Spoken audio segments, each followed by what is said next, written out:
സിനിമയുടെ സെറ്റ് ഒരുക്കുക എന്നത് ഒരു കലാസംവിധായകനെ സംബന്ധിച്ച് എളുപ്പമുള്ള പണിയല്ല. ആ മേഖലയിൽ വിജയിച്ചു എന്നത് മാത്രമല്ല, വിസ്മയങ്ങൾ എഴുതി ചേർക്കുകയും ചെയ്ത ആളാണ് ശിവൻ.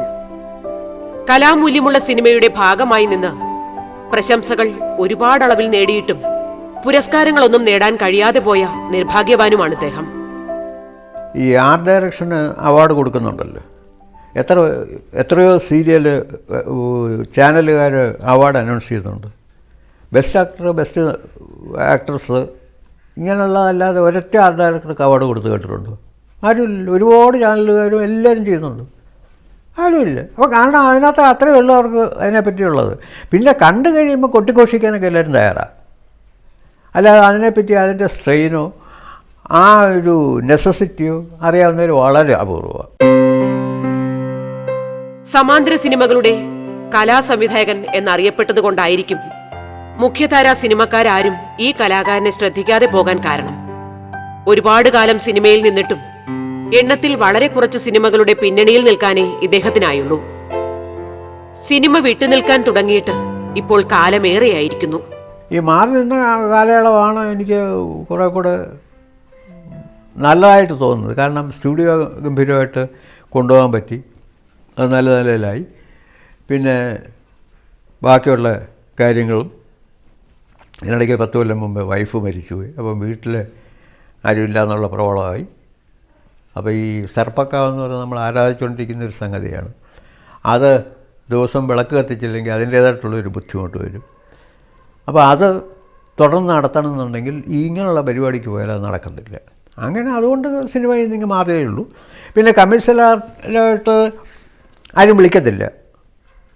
പിന്നെ അടൂർ ഗോവർഷൻ അല്ലാതെ ആർട്ട് ഡയറക്ഷനും വിളിച്ചത് മറ്റേ സുകുമാരനാർ വിളിച്ചിട്ടുണ്ട്, അവരാനം.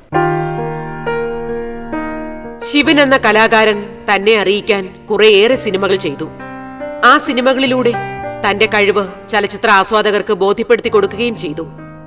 പ്രതിഭയ്ക്കൊപ്പം പ്രശസ്തി നേടാനാവാതെ, സിനിമയ്ക്കൊപ്പം നിന്നിട്ടും സാമ്പത്തികമായി ഒരു നേട്ടവും ഉണ്ടാക്കാനാകാതെ ശിവൻ ഇവിടെ ജീവിക്കുന്നു. പ്രശസ്തിയില്ല, സാമ്പത്തികമില്ല.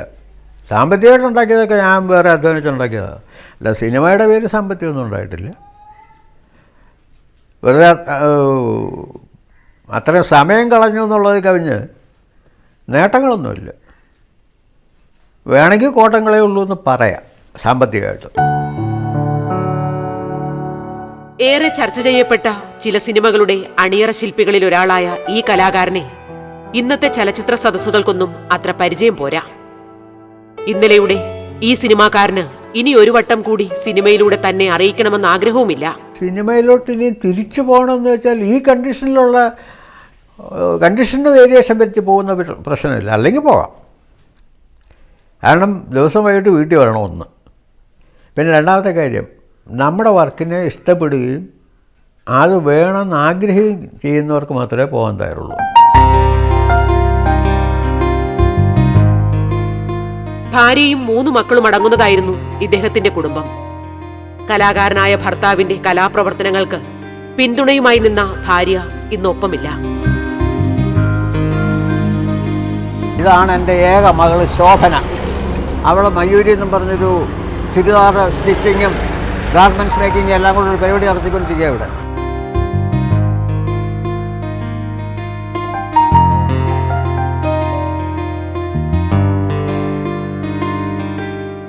ഇത് രണ്ടാമത്തെ വിനോദ് ശിവൻ.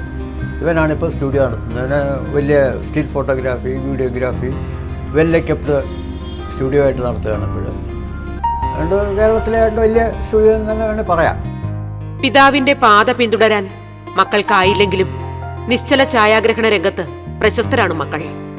ആധുനിക സജ്ജീകരണങ്ങളുടെ പിൻബലത്തിൽ കേരളത്തിൽ അറിയപ്പെടുന്ന ശിവൻ ആൻഡ് സൺ സ്റ്റുഡിയോ പ്രവർത്തനങ്ങൾക്ക് പിന്നിൽ ശിവനെന്ന കലാകാരനുണ്ട്, ശിവനെന്ന അച്ഛനുണ്ട്. ഇപ്പോഴ് സത്യം പറഞ്ഞു കഴിഞ്ഞാൽ ഒരു 5-6 പട്ടികളുണ്ട്. അതിനെ സംരക്ഷിക്കുക, അതൊരു ചെറിയ ബിസിനസ്സുമാണ്.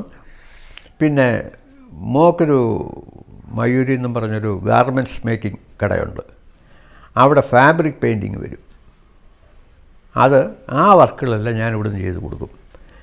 അപ്പോൾ അത് ഒരു ഇൻകം പ്ലസ് നമുക്കൊരു ടൈം പാസിങ് ഇതാണ്. പിന്നെ അലൂമിനിയം ഫാബ്രിക്കേഷന്, മെറ്റൽ ഫാബ്രിക്കേഷന്, മറ്റേ ഈ വെൽഡിങ് യൂണിറ്റ്, ഇതെല്ലാം കംപ്ലീറ്റ് മെഷീനറി യൂണിറ്റ് ഉണ്ട്. അതിൻ്റെ കോൺട്രാക്റ്റ് എടുക്കും, വർക്കേഴ്സിനെ കൊണ്ട് ചെയ്യിക്കും. അതാകുമ്പോൾ നമുക്ക് വൈകിട്ട് വീട്ടിൽ വരാം. സൈറ്റിൽ വർക്കേഴ്സിനെ ഏൽപ്പിച്ച് കഴിഞ്ഞാൽ നമുക്ക് വീട്ടിൽ വരാം. അതിൻ്റേതായിട്ടുള്ള ഇൻകം ഉണ്ട്. അപ്പോൾ അങ്ങനെ സുഖമായിട്ട് ഇങ്ങനെ പോകുന്നു. ജീവിത സായാഹ്നം അനാകർഷകമാകരുതെന്ന് നിർബന്ധമുണ്ട് ഇദ്ദേഹത്തിന്. വാർദ്ധക്യത്തിന്റെ ക്ഷീണഭാവങ്ങളെ മറികടന്ന് ജീവിതത്തെ സജീവമായ സ്വപ്നങ്ങൾക്കൊപ്പം കൊണ്ടുപോകുന്നു ശിവൻ. കലാകാരന്റെ കലാപ്രവർത്തനങ്ങൾ തുടരുക തന്നെയാണിവിടെ. ജീവിതം ഒരു ബുദ്ധിമുട്ടായിട്ട് എനിക്ക് ഒരു കാലത്തും തോന്നിയിട്ടില്ല. പണ്ട് കാലത്ത് കളിവീട് വെച്ച് കളിച്ച് ആ ലാഘവത്തോടാണ് ഇന്നും പോയിക്കൊണ്ടിരിക്കുന്നത്. ഇനി അങ്ങനെ മുമ്പോട്ട് പോട്ടെന്ന് വിശ്വസിക്കുന്നു.